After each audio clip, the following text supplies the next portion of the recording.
കാലം തെറ്റിപ്പയ്യുന്ന മഴ പോലെ ചിലരുണ്ട്. മനസ്സിന്റെ മണ്ണിനെ ഒട്ടുമിളക്കാതെ ഒരു നനവ് മാത്രം നൽകി പെയ്തൊഴിയുന്നവർ. എന്നാൽ സഞ്ജു സാംസൺ എന്ന വിഴിഞ്ഞംകാരൻ അങ്ങനെയല്ല. അയാളുടെ ബാറ്റുകൾക്ക് ഒരു മാന്ത്രികതയുണ്ട്. അയാൾ പാഡ് കെട്ടി തുടങ്ങുമ്പോഴേക്കും ഇങ്ങ് കൊച്ചു കേരളത്തിലെ ക്രിക്കറ്റ് പ്രേമികളുടെ നെഞ്ചിൽ പെരുമ്പറ മുഴങ്ങി തുടങ്ങും.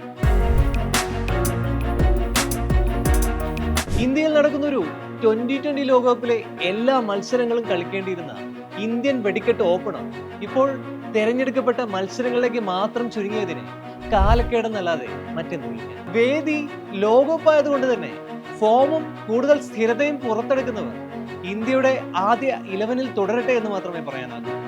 ദി ഫൈനൽ വിസിലേക്ക് സ്വാഗതം.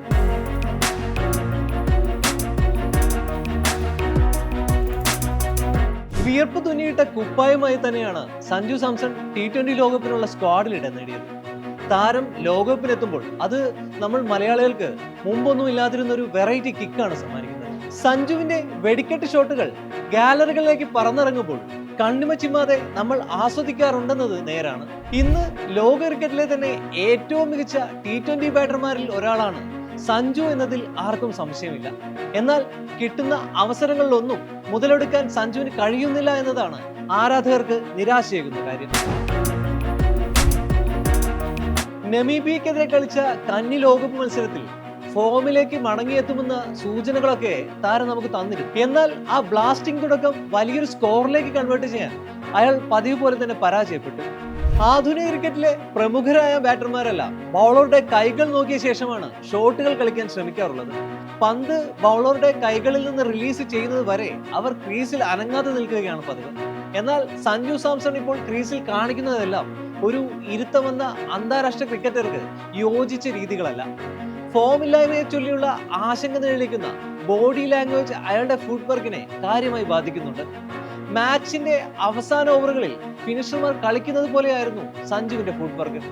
ഇന്നിംഗ്സ് ഓപ്പൺ ചെയ്യുന്ന ഒരാൾ കളിക്കേണ്ടത് ഈ രീതിയിലാണോ എന്നും വിമർശനങ്ങൾ പല കോണിൽ നിന്നും ഉയരുന്നുണ്ട്.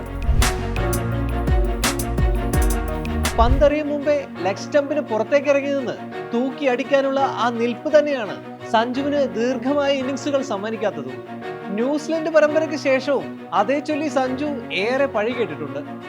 നമീബിയക്കെതിരെ നടന്ന ലോകകപ്പ് മാച്ചിലും സഞ്ജു ഈ പോരായ്മ പരിഹരിക്കാൻ ശ്രമിച്ചിട്ട് നടന്നില്ല എന്നതാണ് സങ്കടകരം. ആദ്യ ഓവറിൽ ഫ്രണ്ട് ഫൂട്ടിൽ ഇറങ്ങി കളിക്കാൻ അല്ലറ ചില്ലറ ശ്രമം നടത്തിയെങ്കിലും ഫലം കാണാതെ വന്നപ്പോൾ രണ്ടാമത്തെ ഓവറിൽ ബാക്ക് ഫൂട്ടിലേക്ക് തന്നെ സഞ്ജു തിരിച്ചെത്തി. 3 സിക്സറും ഒരു 4ഉം സഹിതം 8 പന്തിൽ നിന്ന് 22 റൺസ് എടുത്ത് സഞ്ജു മടങ്ങിയെങ്കിലും ആ ഇന്നിംഗ്സിന്റെ ഇമ്പാക്ട് വളരെ വലുതായിരുന്നു. ഇന്ത്യൻ ടീമിൽ ഒരു വിരുന്നുകാരൻ പോലെ ആണ്ടിനും സംക്രാന്തിക്കും മാത്രം വന്നും പോയി വരുന്ന ഈ ക്ലാസിക് പവർ ഹിറ്ററോട് കാലം ഒരിക്കലും നീതി കാണിച്ചിരുന്നില്ല. എന്നാൽ അനുകൂലമായ സമയം വന്നപ്പോഴേക്കും ഫോമില്ലായ്മ എന്ന കൊലച്ചതി സഞ്ജുവിനെ വീണ്ടും വിടാതെ പിടികൂടിയിരിക്കുകയാണ്. നമീബിയക്കെതിരെ നടന്ന മാച്ചിൽ പഴയ ഫോമിലേക്കുള്ള തിരിച്ചുവരവിന്റെ സൂചനയാണ് സഞ്ജു നൽകിയത്. സഞ്ജുവിന്റെ തന്നെ ഭാഷയിൽ പറഞ്ഞാൽ ഒരു മലയാളി ചെറുക്കൻ ഇന്ന് ഈ നിലയിൽ വരെ എത്തി ഇന്ത്യൻ ടോപ്പ് ഓർഡറിലെ കൊലകൊമ്പന്മാരെ വെല്ലുവിളിക്കുകയാണ്. വിയർപ്പ് തുന്നിയിട്ട് നേടിയ ഈ നീലക്കുപ്പായത്തിൽ കൂടുതൽ മികച്ച പ്രകടനം നടത്താൻ സഞ്ജുവിന് കഴിയട്ടെ എന്ന് മാത്രം ആശംസിക്കുന്നു. വരാനിരിക്കുന്ന IPL സീസണിൽ യെല്ലോ ജേഴ്സിയിലും സഞ്ജുവിന്റെ വെടിക്കെട്ട് ബാറ്റിംഗ് നമുക്ക് കാണാൻ ഭാഗ്യമുണ്ടാകട്ടെ. അപ്പോൾ അടുത്ത വാരം മറ്റൊരു വിഷയമായി ഈ ഫൈനൽ വിസിൽ കാണാം. നമസ്കാരം.